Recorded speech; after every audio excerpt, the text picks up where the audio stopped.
Assalamualaikum warahmatullahi wabarakatuh. Ketemu lagi dengan saya Ibu Rini Indarwati. Kali ini saya hanya akan melanjutkan tentang segitiga-segitiga yang sebangun berikutnya. Kemarin sudah ada, kemudian kepotong, kemudian sekarang kita lanjutkan. Oke, yang akan kita bahas sekarang adalah perbandingan sisi dua segitiga yang sebangun dan menghitung panjangnya. Kalau kemarin kita buktikan dengan gambar-gambar ya, nah sekarang menghitung panjang pada segitiga-segitiga yang sebangun. Pada dua segitiga yang sebangun itu memiliki sisi-sisi yang bersesuaian yang sebanding, gitu kan?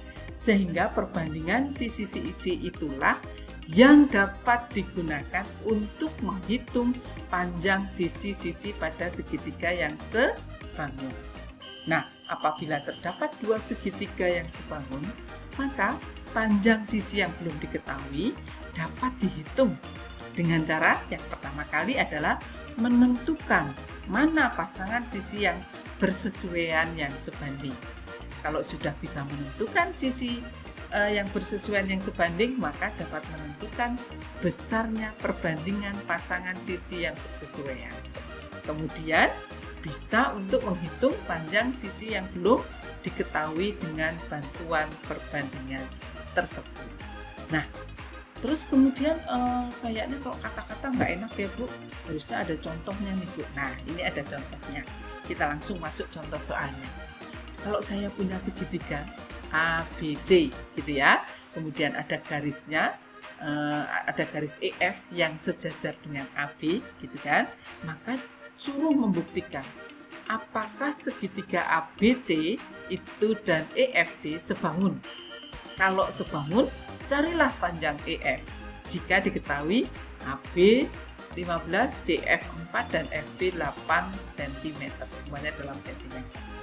Maka yang pertama kali saya lakukan adalah membuktikan cukup dua sudut saja yang sama besar, dua pasang sudut yang sama besar. Nah, sudah saya temukan sudut A sama dengan sudut E. Kenapa Bu kok sudut A sama dengan sudut E? Karena mereka sehadap.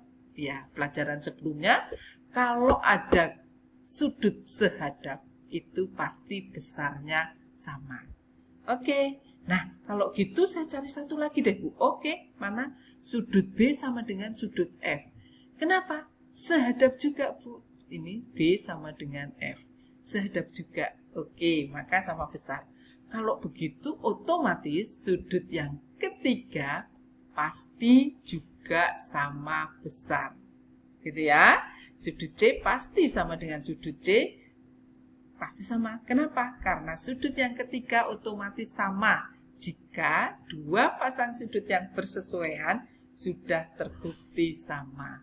Sehingga segitiga ABC dan segitiga EFC sebangun. Nah, saya untuk menentukan ABC dan EFC-nya, untuk menentukan perbandingannya, maka saya urutkan dulu nulis ABC-nya. Kenapa Bu Rini nulis ABC kemudian belakangnya EFC? Boleh, kalau saya mau nulis BAC boleh, tetapi di sini nulisnya juga FEC. Jadi saya urutkan sudut-sudut yang sama. Jadi saya mulai dari ini ya, A, B, C. Maka saya mulai dari sini juga E, F, C. Kalau saya mulai B, A, C, maka di sini F, E, C. Emang itu pengaruh Bu? Pengaruh. Pengaruh untuk apa? Untuk menyusun perbandingan sisi-sisinya. Gitu ya. Karena saya menuliskan perbandingan sisinya tergantung dari ini. Urut-urutannya. Kalau saya ngambil A, B, maka yang bersesuaian EF gitu ya, jadi AB banding EF.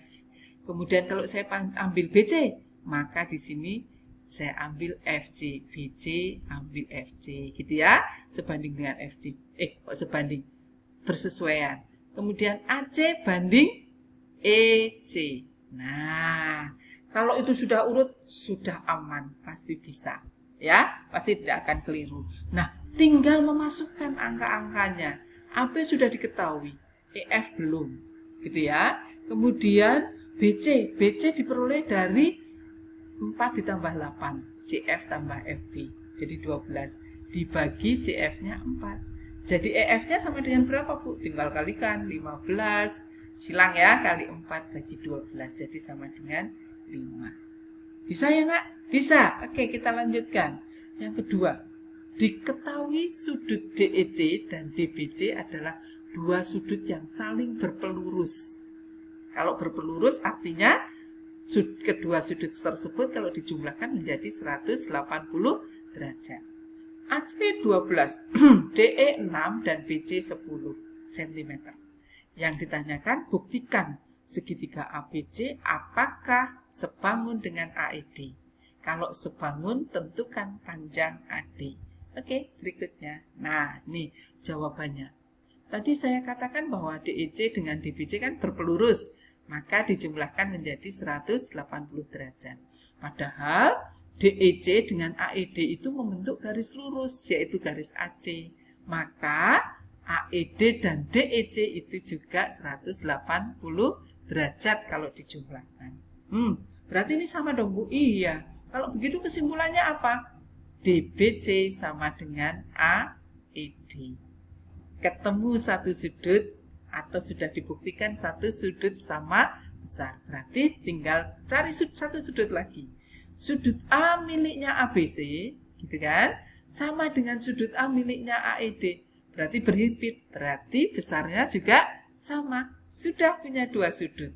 Kalau sudah punya dua sudut yang sama besar, maka sudut yang ketiga juga pasti sama besar. Jadi sudut ACB sama dengan sudut ADE.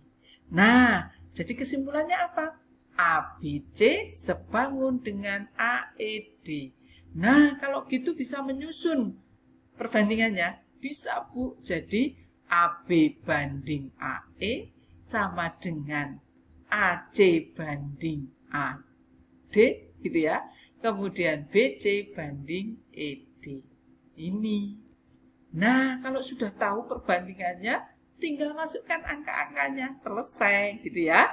Saya masukkan AC-nya 12, AD-nya yang ditanya, BC-nya 10, ED-nya 6. Sehingga ketahuan bahwa AD sama dengan 7,2. Sehingga panjang AD 7,2 cm. Wah, gampang, Bu. Oke, yang ketiga. Nah, ini.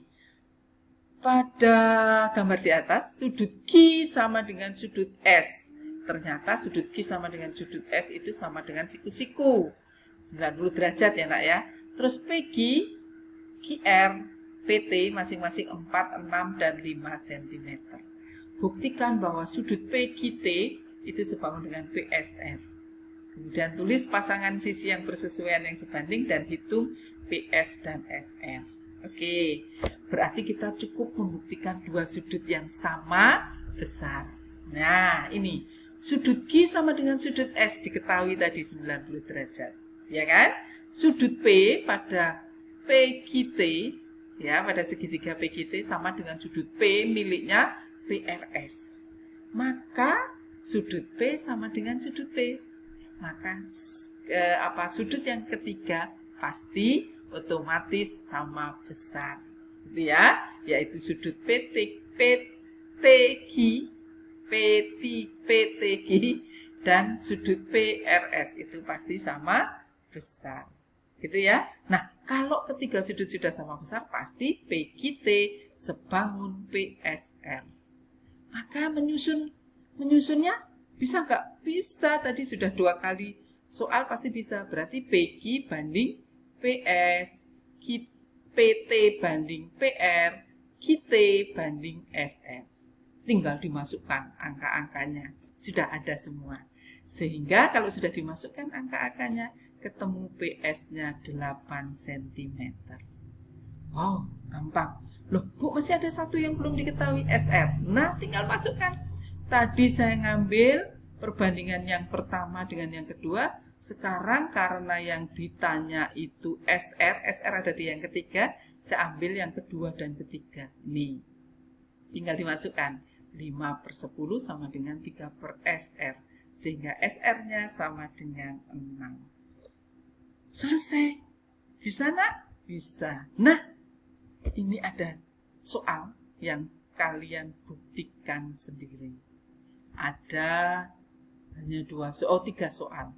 Silahkan kalian kerjakan 3 soal dengan contoh yang sudah kita bahas tadi, pasti bisa.